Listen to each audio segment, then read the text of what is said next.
আসসালামু আলাইকুম বন্ধুরা, ইলেকট্রনিক্স ল্যাবের পক্ষ থেকে আপনাদেরকে স্বাগতম। আমি মোহাম্মদ আমিনুল ইসলাম। আজকে একটা বিলিন্ডারের ভিডিও নিয়ে এসেছি। তো এই বিলিন্ডারের এই মোটরটি চলে কিন্তু ফায়ারিং করে এবং শব্দ করে। তো দেখুন বন্ধুরা, এসি কানেকশন এখন করব, তারপরে দেখাবো।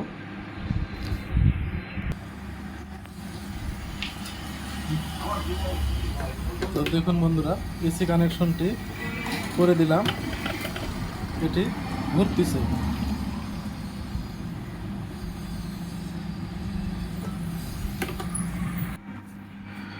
তো দেখুন বন্ধুরা, এখানে এটার এই ভিতরে যখন এসি কানেকশন করব তখন এর ভিতরে একটা ফায়ারিং হচ্ছে, কিন্তু মোটর চলছে।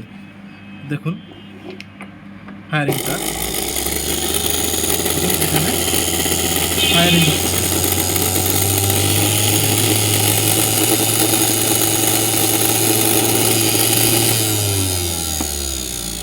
তো এটা কিভাবে সমাধান করা যায়, তো চলুন বন্ধুরা ভিডিওটি শুরু করা যাক। এটি এখন সমাধান করে দেখাবো। প্রথমত এখানে সমস্যাটি হচ্ছে কার্বনের। এই কার্বন নষ্ট হয়ে গেছে, এই জন্য এখানে মোটরের এখানে ফায়ারিং হচ্ছে। তো আমরা এটি খুলে নিই। নাট যেগুলো আছে সবগুলো খুলে নিব, তারপরে ওপেন করব, তারপরে দেখাবো। দেখুন বন্ধুরা, আমরা এটি খুলে নিয়েছি। তো এখানে যে কার্বনটি যেটা আছে, এই কার্বনে সমস্যা। দেখুন আমরা এটি এসি কানেকশন আবার করে দেখাই। এসি কানেকশন করার সঙ্গে সঙ্গে দেখবেন এখান থেকে ফায়ারিং হচ্ছে। তো এই ফায়ারিংটা কিভাবে বন্ধ করা যাবে এটাই সমাধান করে দেখাবো।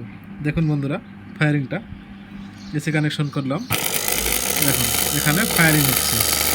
দেখুন এই যে ফায়ারিংটা, এই কার্বন থেকে সমস্যা।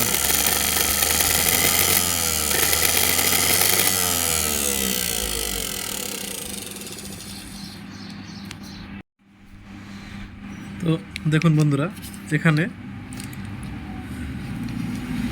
সমস্যাটি যে কার্বনটা ছিল, কার্বনের এই সাইডটি ওপেন করে নিয়েছি। এখানে স্প্রিং ছিল, তো এই যে স্প্রিংটা খুলে নিয়েছি। স্প্রিংটা একদম ভেঙে গেছে, মশারিয়ার পরে জম ধরে স্প্রিংটা ভেঙে গেছে, সেই জন্য কার্বনে লুজ হচ্ছে। তো আমরা এই স্প্রিংটি লাগিয়ে নেব, এটা নতুন স্প্রিং, এটি এখানে লাগিয়ে নেব। তো চলুন বন্ধুরা লাগিয়ে নিই, তারপরে সমাধান হয় কি আপনাদেরকে দেখাবো। দেখুন বন্ধুরা, এখানে স্প্রিংটি লাগিয়ে দিলাম। এটি বসে দিয়ে এটা ভাঁজ করে দিব, তাহলে সমস্যাটি সমাধান হয়ে যাবে। তো দেখুন বন্ধুরা, এটা লক, এই লকটি এখান থেকে লাগিয়ে দিয়েছি, স্প্রিং এখানে বসিয়ে দিয়েছি। তো আমরা এখন এসি কানেকশন করে দেখব এখানে আর ফায়ারিং হচ্ছে কিনা। তো দেখুন বন্ধুরা, এখন এসি কানেকশনটি করে দেখাবো। দেখুন বন্ধুরা, মোটরটি ঘুরতেছে, এখন আর কোনো সমস্যা নাই। আমাদের সমস্যাটি সমাধান হয়ে গেছে, আলহামদুলিল্লাহ।